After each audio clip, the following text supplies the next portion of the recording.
Welcome to the 12th and final chapter of The Lord of the Flies.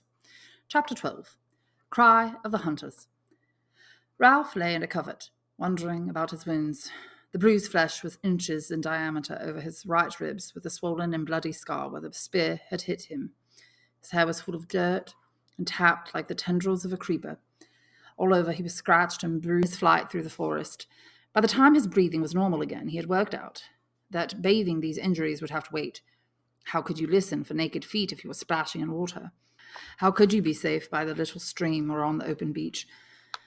Ralph listened. He was not really that far from the castle rock, and during the first panic he had thought he heard the sounds of pursuit, but the hunters had only sneaked into the fringes of the greenery, retrieving spears perhaps, and then had rushed back to the sunny rock as if terrified of the darkness under the leaves. He had even glimpsed one of them, striped brown, black, and red, and had judged that it was Bill. But really, thought Ralph, this was not Bill. This was a savage whose image refused to blend with that ancient picture of a boy in shorts and shirt. The afternoon died away. The circular spots of sunlight moved steadily over the green fronds and brown fibre, but no sound came from behind the rock. At last, Ralph wormed out of the ferns and sneaked forward to the edge of that impenetrable thicket that fronted the neck of the land. He peered with elaborate caution between branches at the edge and could see Robert sitting on guard at the top of the cliff. He held a spear in his left hand and was tossing up a pebble and catching it again with the right. Behind him, a column of smoke rose thickly so that Ralph's nostrils flared and his mouth dribbled. He wiped his nose and mouth with the back of his hand, and for the first time since that morning felt hungry. The tribe must be sitting round the gutted pig, watching the fat ooze and burn among the ashes. They would be intent. Another figure, an unrecognizable one, appeared by Robert and gave him something, then turned and went back behind the rock. Robert laid his spear on the rock beside him and began to gnaw between his raised hands. So the feast was beginning, and the watchman had been given his portion. Ralph saw that for the time being he was safe. He limped away through the fruit trees, drawn by the thought of poor food, yet bitter, when he remembered the feast. Feast today and then tomorrow. He argued unconvincingly that they would let him alone, perhaps even make an outlaw of him. But then the fatal, unreasoning knowledge came to him again. The breaking of the conch and the deaths of Piggy and Simon lay over the island like a vapor. These painted savages would go further and further. Then there was that indefinable connection between himself and Jack, who therefore never let him alone. Never. He paused, sun-flecked, holding up a bough, prepared to duck under it. A spasm of terror set him shaking, and he cried aloud, "No, they're not as bad as that. It was an accident." He ducked under the bough, ran clumsily, then stopped and listened. He came to the smashed acres of fruit and ate greedily. He saw two little ones, and not having any idea of his own appearance, wondered why they screamed and ran. When he had eaten, he went toward the beach. The sunlight was slanting now into the palms by the wrecked shelter. There was the platform and the pool. The best thing to do was to ignore this leaden feeling about the heart and rely on their common sense, their daylight sanity. Now that the tribe had eaten, the thing to do was to try again. And anyway, he couldn't stay here all night in an empty shelter by the deserted platform.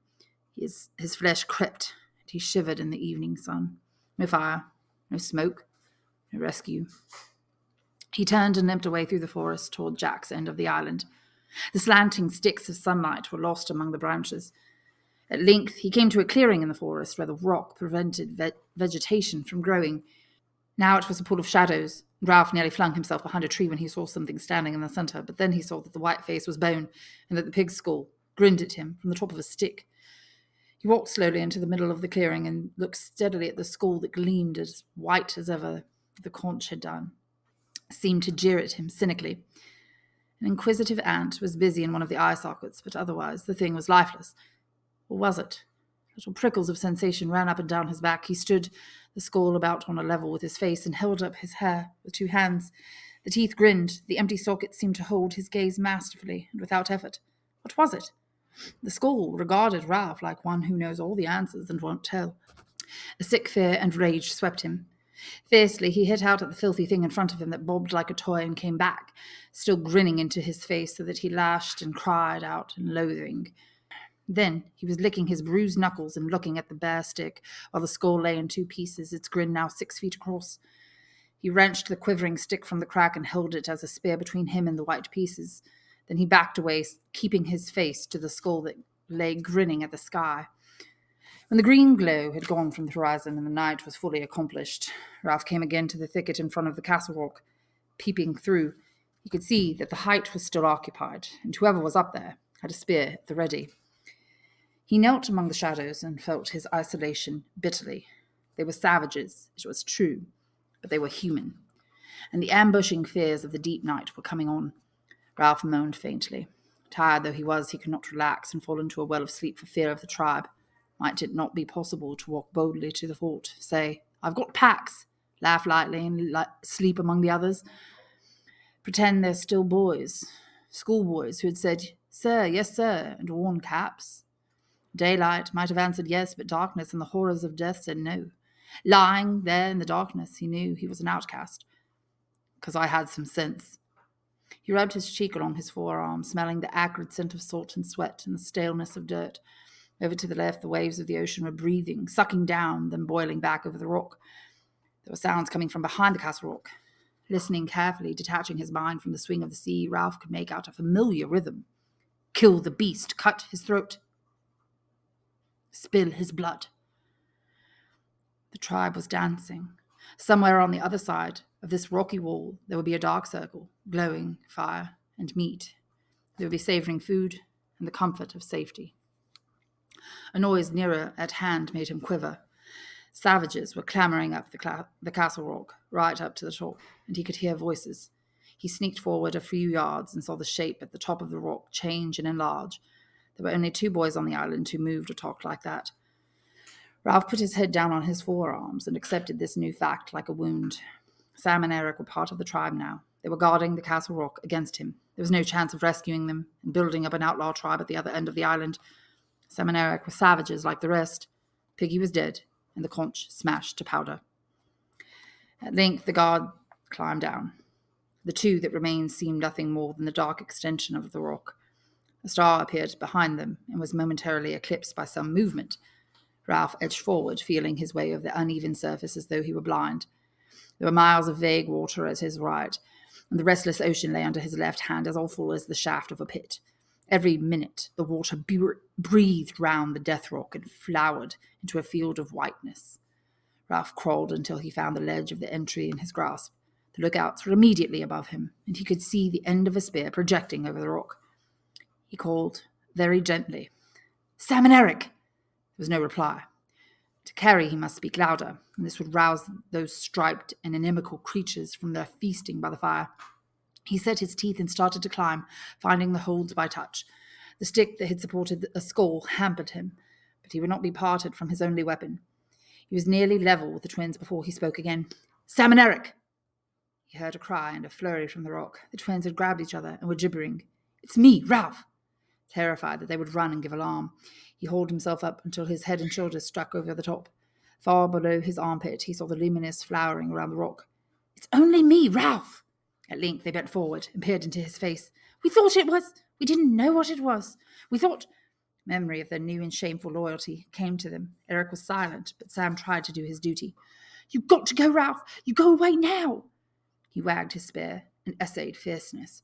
"You shove off, see?" Eric nodded agreement and jabbed his spear in the air. Ralph leaned on his arms and did not go. "I came to see you two." His voice was thick. His throat was hurting him now, though it had received no wound. "I came to see you two." Words could not express the dull pain of these things. He fell silent while the vivid stars were split and danced always. Sam shifted uneasily. "Honest, Ralph, you better go." Ralph looked up again. "You two aren't painted. How can you—" "If it were light." If it were light, shame would burn them at admitting these things, but the night was dark. Eric took up, and then the twins started their antiphonal speech. "You've got to go because it's not safe. They made us. They hurt us." "Who, Jack?" "Oh, no." They bent to him and lowered their voices. "Push off, Ralph. It's a tribe. They made us. We couldn't help it." When Ralph spoke again, his voice was low and seemed breathless. "What have I done? I liked him, and I wanted us to be rescued." Again the stars spilled about the sky. Eric shook his head earnestly. "Listen, Ralph, never mind what sense. That's gone. Never mind about the chief. You've got to go for your own good. The chief and Roger?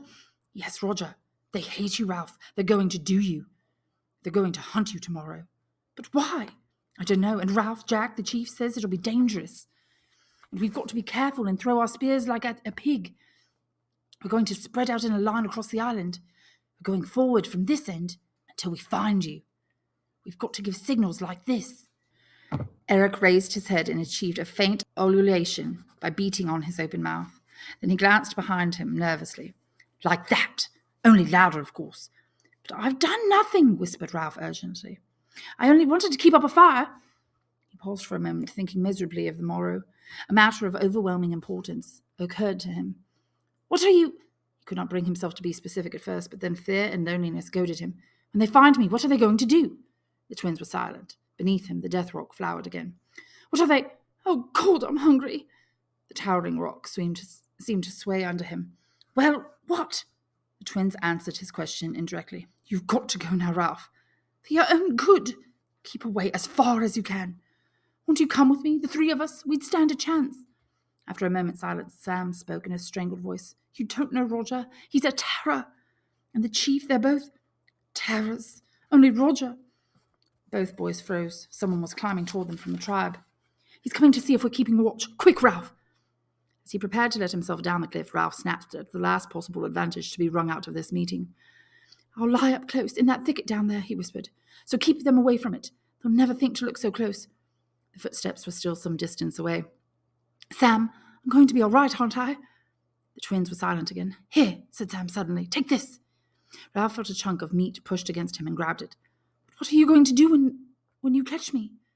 Silence above. He sounded silly to himself. He lowered himself down on the rock. What are you going to do? From the top of the towering rock came the incomprehensible reply. Roger sharpened a stick at both ends.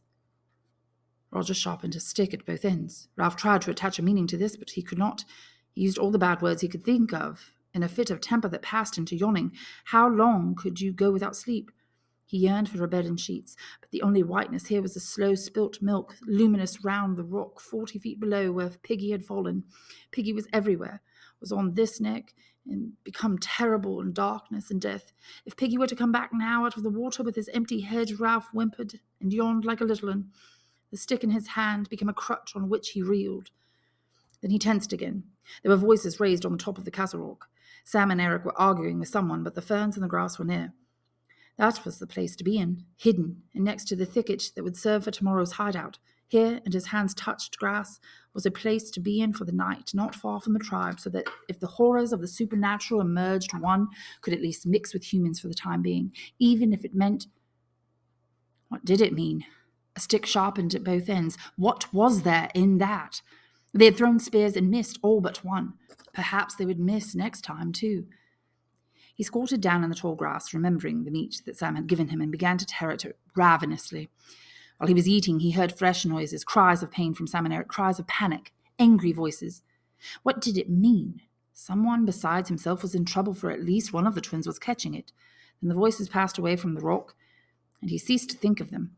He felt with his hands and found cool, delicate fronds backed against the thicket. Here, then, was the knight's lair. At first light, he would creep into the thicket, squeeze between the twisted stems, ensconce himself so deep that only a crawler like himself could come through, and that crawler would be jabbed. There he would sit, and the search would pass him by, and the cordon waver on, ululating along the island, and he would be free. He pulled himself between the ferns, tunneling in. He laid the stick beside him and huddled himself down in the blackness. One must remember to wake at first light, in order to diddle the savages, and he did not know how quickly sleep came and hurled him down a dark interior slope. He was awake before his eyes were open, listening to a noise that was near. He opened an eye, found a mould an inch or so from his face, and his fingers gripped into it, light filtering between the fronds of fern. He had just time to realize that the age-long nightmares of falling and death were past, and that the morning was come, when he heard the sound again. It was an ululation over by the seashore, and now the next savage answered, and the next. The cry swept by him across the narrow end of the island, from the sea to lagoon, like the cry of a flying bird. He took no time to consider, but grabbed his sharp stick and wriggled back among the ferns. Within seconds he was worming his way into the thicket, but not before he had glimpsed the legs of a savage coming toward him. The ferns were thumped and beaten, and he heard legs moving in the long grass. The savage, whoever he was, ululated twice, and the cry was repeated in both directions, then died away. Ralph crouched still, tangled in the ferns, and for a time he heard nothing. At last he examined the thicket itself. Certainly no one could attack him here, and moreover he had a stroke of luck. The great rock that had killed Piggy had bounded into this thicket and bounced there, right in the center, making a smashed space a few feet in extent each way. When Ralph had wriggled into this, he felt secure and clever. He sat down carefully among the smashed stems and waited for the hunt to pass. Looking up between the leaves, he caught a glimpse of something red. That something must be the top of Castle Rock, distant and unmenacing. He composed himself triumphantly to hear the sounds of the hunt dying away. Yet no one made a sound, and as the minutes passed, in the green shade, his feeling of triumph faded. At last he heard a voice. Jack's voice, but hushed. "Are you certain?" The savage address said nothing. Perhaps he made a gesture. Roger spoke. "If you're fooling us." Immediately after this, there came a gasp and a squeal of pain. Ralph crouched instinctively. One of the twins was there, outside the thicket with Jack and Roger. "You're sure he meant in there?" The twin moaned faintly and then squealed again. "He meant he'd hide in there?" Yes, oh!"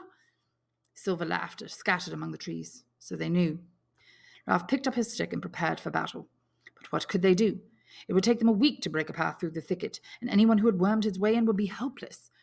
He felt to the point of his spear with his thumb and grinned without amusement. Whoever tried that would be stuck, squealing like a pig. They were going away, back to the Tower Rock. He could hear feet moving, and then someone sniggered. There came again that high, bird-like cry that swept along the line. So some was still watching for him. But some. There was a long, breathless silence. Ralph found that he had bark in his mouth from the gnawed spear. He stood and peered upwards to the Castle Rock. As he did so, he heard Jack's voice from the top. "Heave! Heave! Heave!" The red rock that he could see at the top of the cliff vanished like a curtain, and he could see figures and blue sky. A moment later, the earth jolted, and there was a rushing sound in the air, and the top of the thicket was cuffed with a gigantic hand. The rock bounded on, thumping and smashing toward the beach, while a shower of broken twigs and leaves fell on him. Beyond the thicket, the tribe was cheering. Silence again. Ralph put his fingers in his mouth and bit them. There was only one other rock up there that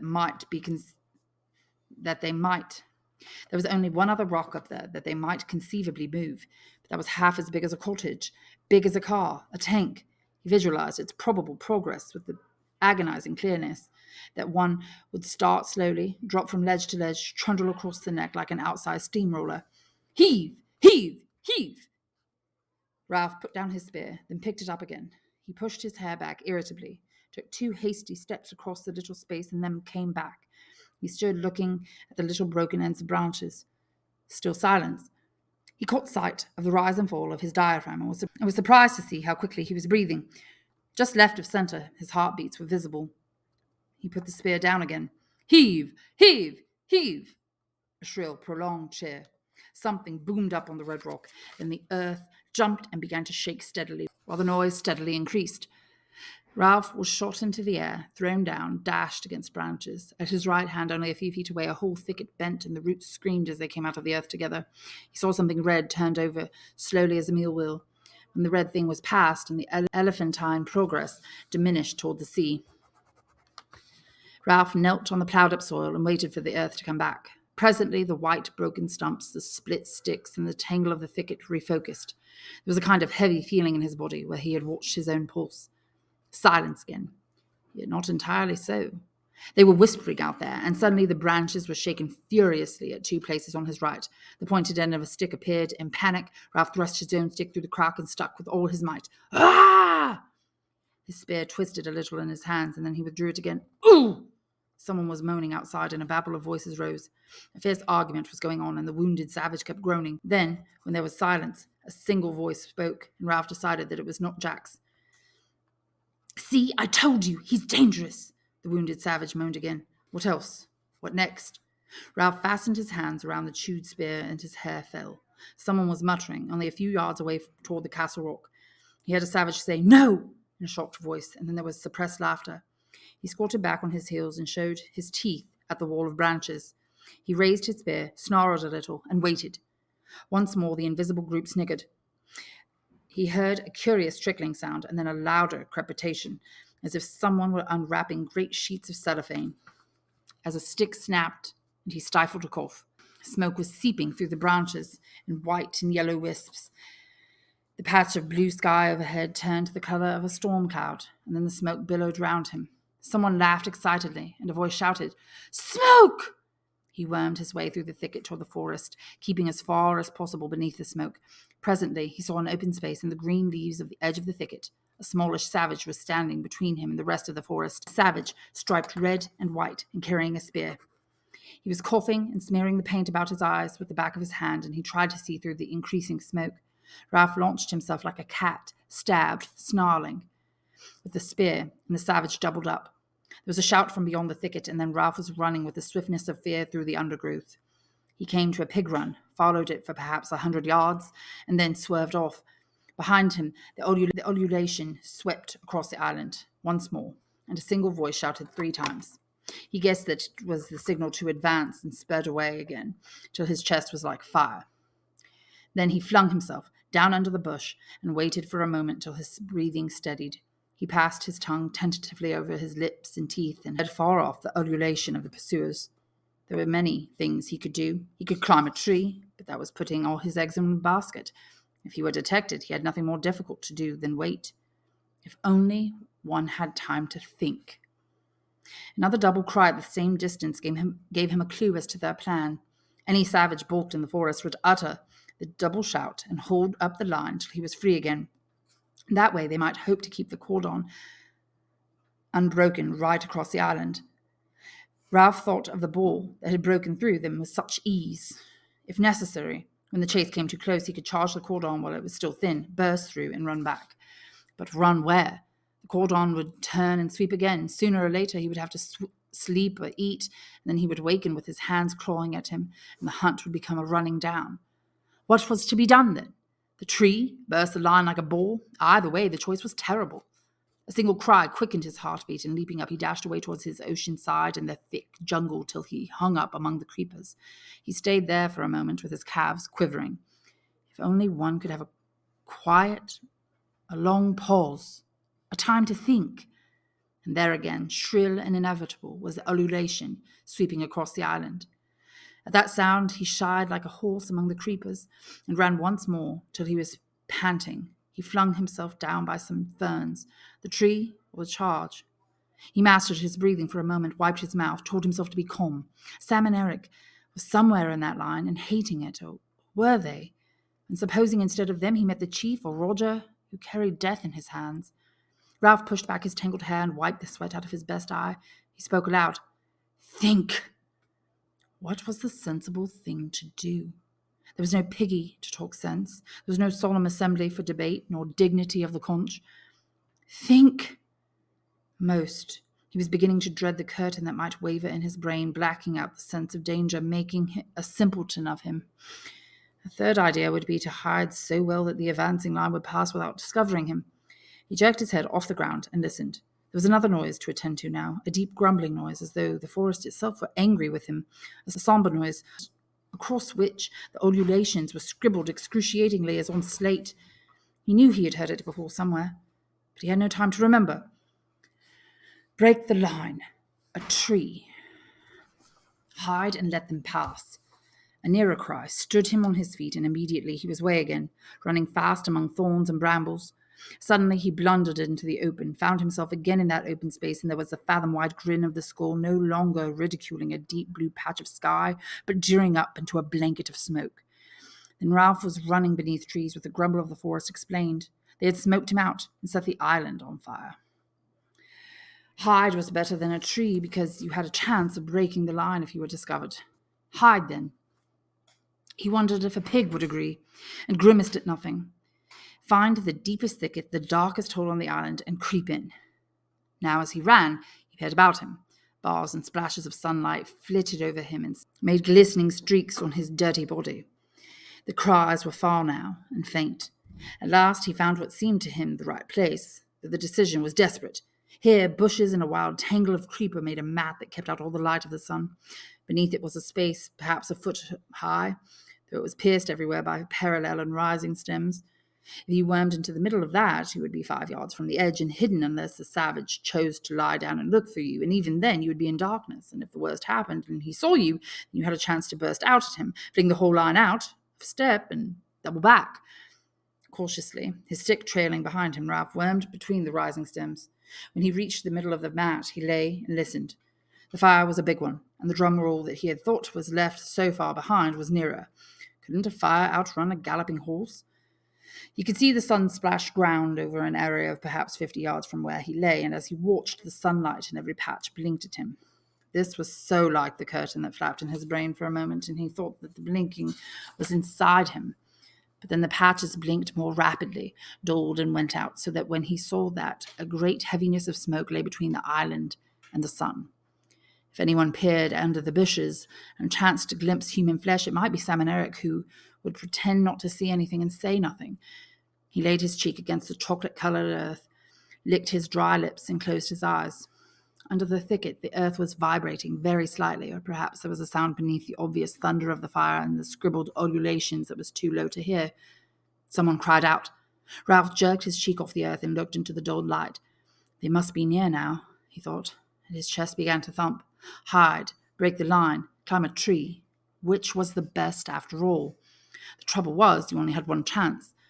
Now the fire was nearer. These volleying shots were great limbs, trunks even bursting. The fools! The fools! The fire must be almost at the fruit trees. What would they eat tomorrow? Ralph stirred restlessly in his narrow bed. One chance, nothing. What could they do? Beat him? So what? Kill him? A stick sharpened at both ends? The cries, suddenly nearer, jerked him up. He could see a striped savage moving hastily out of the green tangle and coming toward the mat where he hid, a savage who carried a spear. Ralph gripped his fingers into the earth. Be ready now, in case. Ralph fumbled to hold his spear so that it was a point foremost. Now he saw that the stick was sharpened at both ends. The savage stopped 15 yards away and uttered his cry. Perhaps he can hear my heart over the noises of the fire. Don't scream. Get ready. The savage moved forward so that you could only see him from the waist down. That was the butt of his spear. Now you could see him from the knee down. Don't scream. A herd of pigs came squealing out of the greenery behind the savage and rushed away into the forest. Birds were screaming, mice shrieking, and little hopping things came under the mat and cowered. 5 yards away, the savage stopped, standing right by the thicket, and cried out. Ralph drew his feet up and crouched. The stake was in his hands, the stake sharpened at both ends, the stake that vibrated so wildly that grew long, short, light, heavy, light again. The ululation spread from shore to shore. The savage knelt down by the edge of the thicket, and there were lights flickering in the forest behind him. You could see a knee disturb the mould. Now the other. 2 hands, a spear, a face. The savage peered into the obscurity beneath the thicket. You could tell that he saw light on this side and on that, but not in the middle. There. In the middle was a blob of dark, and the savage wrinkled up his face, trying to decipher the darkness. The seconds lengthened. Ralph was looking straight into the savage's eyes. Don't scream. You'll get back. Now he's seen you. He's making sure. A stick sharpened. Ralph screamed, a scream of fright and anger and desperation. His legs straightened. The screams became continuous and foaming. He shot forward, burst the thicket, was in the open, screaming, snarling, bloody. He swung the stake and the savage tumbled over, but there were others coming toward him, crying out. He swerved as a spear flew past and then was silent, running. All at once, the flickering ahead of him merged together. The roar of the forest rose to a thunder, and a tall bush directly in his path burst into a great fan-shaped flame. He swung to the right, running desperately fast, with the heat of beating on his left side and the fire racing forward like a tide. The ululation rose behind him and spread along, a series of short, sharp cries. The sighting call. A brown figure showed up at his right and fell away. They were all running, all crying out madly. He could hear them crashing in the undergrowth, and on the left was the hot, bright thunder of the fire. He forgot his wounds, his hunger, and his thirst, and became fear, hopeless fear, on flying feet, rushing through the forest toward the open beach. Spots jumped before his eyes and turned into red circles that expanded quickly till they passed out of sight. Below him, someone's legs were getting tired, and the desperate ululation advanced like a jagged fringe of menace, and almost overhead. He stumbled over a root, and the cry that pursued him rose even higher. He saw a shelter burst into flames, and the fire flapped at his right shoulder, and there was a glitter of water. Then he was down, rolling over and over in the warm sand, crouching with his arm to ward off, trying to cry for mercy. He staggered up to his feet, tensed for more terrors, and looked up at a huge peaked cap. It was a white-topped cap, and above the green shade of the peak was a crown, an anchor, gold foliage. He saw a white drill, epaulettes, a revolver, a row of gilt buttons down the front of a uniform. a naval officer, stood on the sand, looking down at Ralph in wary astonishment. On the beach behind him was the cutter, her bows hauled up and held by 2 ratings. In the stern sheets, another rating held a submachine gun. The ululation faltered and died away. The officer looked at Ralph doubtfully for a moment, then took his hand away from the butt of the revolver. "Hello?" Squirming a little, conscious of his filthy appearance, Ralph answered shyly. "Hello." The officer nodded, as if a question had been answered. "Are there any adults, any grown-ups with you?" Dumbly, Ralph shook his head. He turned a half-pace on the sand. A semicircle of little boys, their bodies streaked with coloured clay sharp sticks in their hands, were standing on the beach, making no noise at all. "Fun and games," said the officer. The fire reached the coconut palms by the beach and swallowed them noisily. A flame, seemingly detached, swung like an acrobat and licked up the palm heads on the platform. The sky was black. The officer grinned cheerfully at Ralph. "We saw your smoke. What have you been doing? Having a war or something?" Ralph nodded. The officer inspected the little scarecrow in front of him. The kid needed a bath, a haircut, a nose wipe, and a good deal of ointment. "Nobody killed, I hope? Any dead bodies?" "Only 2, and they've gone." The officer leaned down and looked closely at Ralph. "2? Killed?" Ralph nodded again. Behind him, the whole island was shuddering with flame. The officer knew as a rule when people were telling the truth. He whistled softly. Other boys were appearing now, tiny tots, some of them, brown, with the distended bellies of small savages. One of them came close to the officer and looked up. I'm... But there was no more to come. Percival Wemyss Madison sought in his head for an incantation that had faded clean away. The officer turned back to Ralph. "We'll take you off. How many of you are there?" Ralph shook his head. The officer looked past him to the group of painted boys. "Who's boss here?" "I am," said Ralph loudly. A little boy who wore the remains of an extraordinary black cap on his red hair and who carried the remains of a pair of spectacles at his waist started forward, then changed his mind and stood still. "We saw your smoke. You don't know how many of you there are?" "No, sir." "I should have thought," said the officer as he visualized the search before him, "should have thought that a pack of British boys, you're all British, aren't you, would have been able to put up a better show than that. I mean, it was like that at first," said Ralph. "Before things—" He stopped. "We were together then—" The officer nodded helpfully. "I know. Jolly good show. Like the Coral Island." Ralph looked at him dumbly. For a moment he had a fleeting picture of the strange glamour that had once invested the beaches. But the island was scorched up like dead wood. Simon was dead, and Jack had... The tears began to flow, and sobs shook him. He gave himself up to them for the first time on the island, great shuddering spasms of grief that seemed to wrench his whole body. His voice rose under the black smoke before the burning wreckage of the island, and affected by that emotion, the other boys began to shake and sob too. And in the middle of them, with filthy body, matted hair, and unwiped nose, Ralph wept for the end of innocence, and the darkness of man's heart, and the fall through the air of the true, wise friend called Piggy. The officer, surrounded by these noises, was moved and a little embarrassed. He turned away to give them time to pull themselves together, and waited, allowing his eyes to rest on the trim cruiser in the distance.